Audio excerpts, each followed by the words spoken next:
6 cybersecurity tips for you if you're working home remotely or if you're doing e-learning.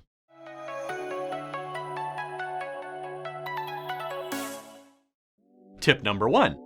Only use devices that are approved by your organization. Really quickly, the reason we say that is because many hacks that occur on organization networks are due to computers that get infected because it gets used by some other family member, and then while you are working remotely on your company's stuff, it ends up going and infecting the corporate network or hacking it or however that it ends up being.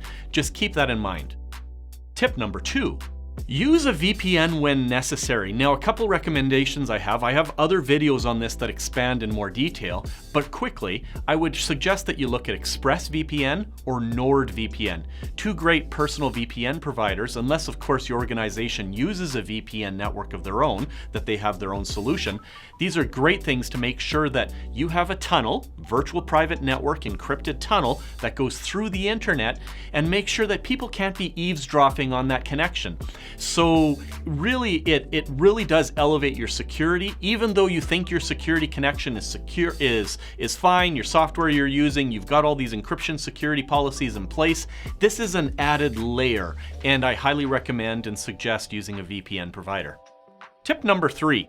Don't forget to update your home routers and your devices at home as well. They tend to have security updates, and when I mean your router, a lot of people might have a device that does their Wi-Fi and stuff as well. But what happens here is there are new vulnerabilities that get exploited and discovered all the time. And if you're still running the same software, the same router that you implemented and bought it off the shelf from 2 years ago or 5 years ago, it probably has some security vulnerabilities that you're unaware of, and updating the security will help eliminate those risks. Tip number 4, think before you click. I am very concerned about the number of scams that we receive by email or on websites that look legitimate, and they have some sense of urgency and they want you to open that attachment or they want you to click on that website, but they aren't as what they think they are, but they make it look good. It looks very legitimate. And on that note, if you're never sure, don't fall for the sense of urgency that the email has. My recommendation would be to ask a friend, somebody else, say, hey, have you seen this? Or even search it in Google. You wouldn't believe the number of scams that you'll find out about if you just go and search on Google for what you received. Tip number 5, protect your devices physically and by software. And what I mean by that is make sure that you don't just leave something logged into your corporate network or in your VPN or in your email and it's just sitting there on your desk or wherever you happen to be working remotely. The other thing is making sure that you're using proper passwords, or you're locking, like you're doing a screensaver that has a lock on it. All of these things, keep in mind of trying to minimize the risk exposure that you're doing for your online accounts, for your company's accounts, for whatever information that you're looking at. The next tip, using strong passwords. Now, we can't emphasize this enough, but passwords, don't use the same password for all your devices and accounts. Change your passwords on somewhat of a frequent basis, and use a password locker if you're finding it difficult to remember those passwords. There are many that are out there, like LastPass, as an example, where you go and you subscribe and it encrypts all your passwords and saves them for you so that you don't have to worry about it. All you have to remember in those cases is a strong master password.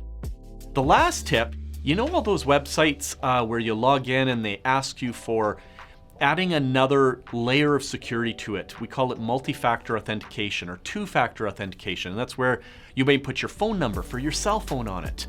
And the reason for that is even if somebody knew what your username and your password was to access your online account, they can't do it unless they receive that text code that you receive on your device. And that's how you know you've got peace of mind on your online accounts, is by implementing multi-factor authentication or two-factor authentication anywhere that you possibly can. So no, they're not trying to get your phone number because they want to be able to solicit to you. When it comes to the privacy and security settings in your account, I highly encourage that you make use of two-factor authentication. In a nutshell, these are 6 cybersecurity tips that I think are very beneficial for you to follow. And whether you're working from home remotely or you're doing distance learning, during these times, these are some tips that you should just review on a regular basis. And if you don't know, ask a friend or somebody else who does.